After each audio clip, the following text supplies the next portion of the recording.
not seeing it. But that's an interesting question.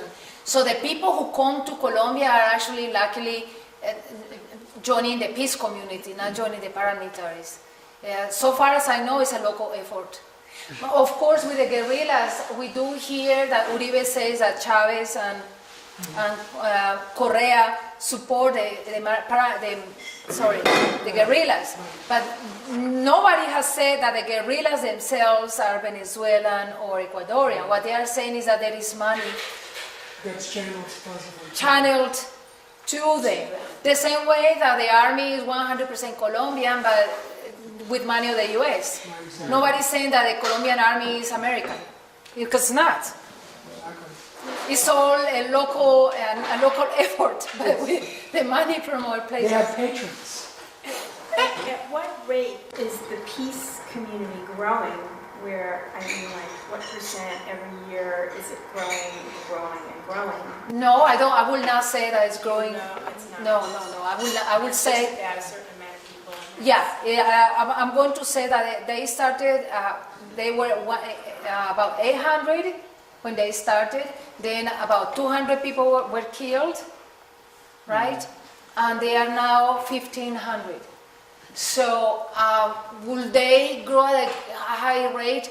I don't think that would be a measure of their success, because the community is of peasants of the region, right? If you are not a peasant, you cannot join, because that's what they want. They want to be peasants, right?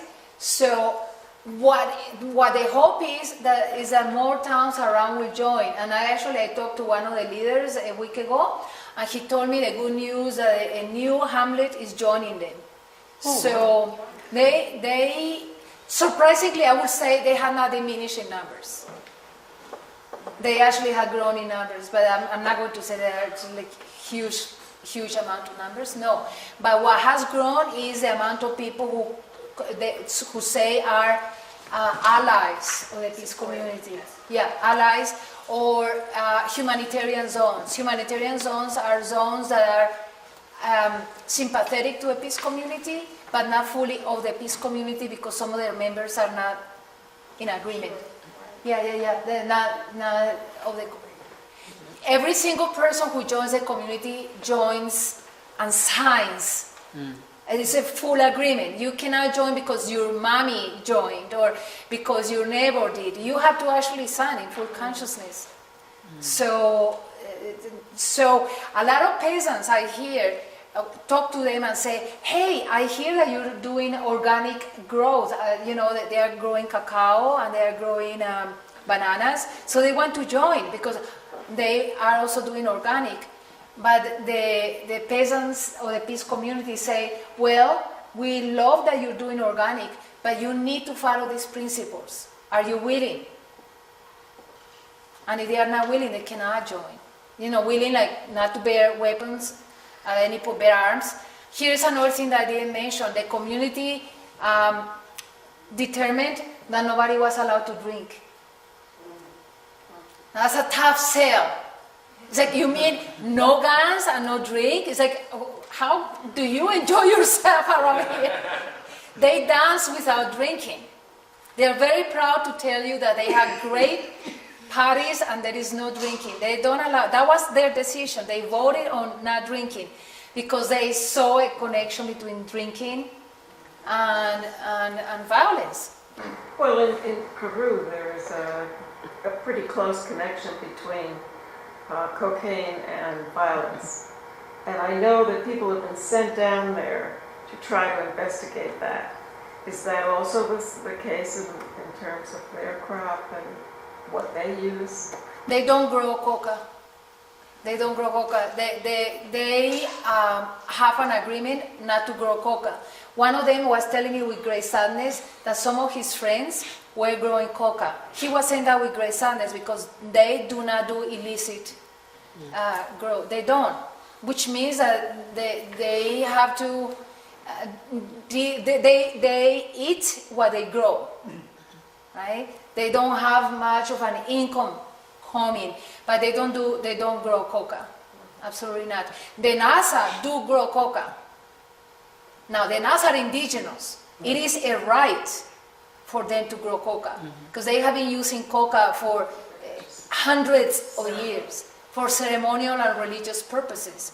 But the peasants cannot argue that they do coca because they, are celebrating Mother Earth, because it's just not true. But so they don't grow coca. And they do see a connection between drinking and violence in so many different ways. So, interestingly enough, if you see the 5 Buddhist precepts, include not killing. Let me just say that the community actually abides by the 5 precepts of Buddhism. Isn't that amazing?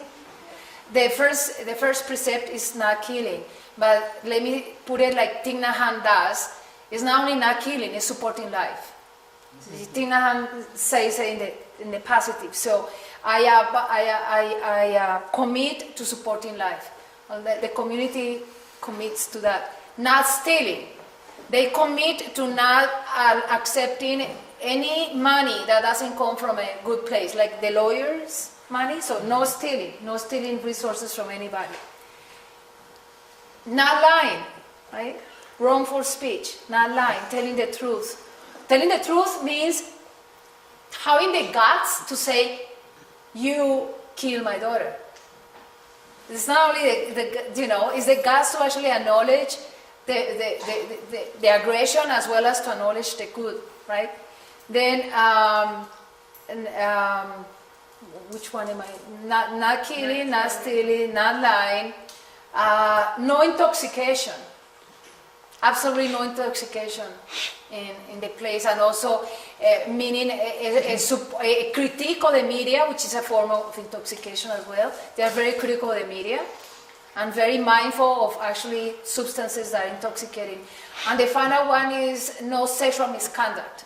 That's the only one in which I really don't think that the community is particularly wise. And I will say is the weakest in terms of the precepts. But peace communities have done a lot of work with women's issues, which means lowering numbers of sexual abuse and domestic violence, very low. Very low. So they deal with the 5 precepts. And I find, to put it in a very concrete way, I find the universal principles of Buddhism completely affirmed by the community and verified by the community, because they are not Buddhists and they hold it. Does that make sense? They're naturally dharmic. Dharmic. I right view, realistic view without labeling it. Yeah, exactly. Exactly, without labeling. Very connected to liberation theology. Well, the Buddhist community in Boulder has some problems, from my understanding, and I'm not part of the Buddhist community, people that were drinking, and prominent Rinpoche that had sex with a lot of women and spread AIDS. No, that was not Rinpoche. Whatever, yeah, the other, It was not the Vajrayana, it was the regent. yeah, but it was someone in the community, so I guess that was just, and I had lived in a house with these Buddhists, where there was a lot of drinking and a lot of sex, and a lot of Buddhists hanging out at the bus stop north of town, which is so there's not exactly compliance to some of these things within the Buddhist community in Boulder anyway. That's a very complicated Yeah, here's what I'm going to say. Yeah. I can tell you exactly the same things about Catholics, and I can tell you the same thing about priests. Yeah. So when I'm talking about precepts, Yeah. I'm talking about ideals held by a 2,500-old spiritual tradition. I'm not saying that statistically people who ally themselves with this particular view are particularly better or intrinsically. Well, I brought it up. And I will say that I'm referring to a view and principles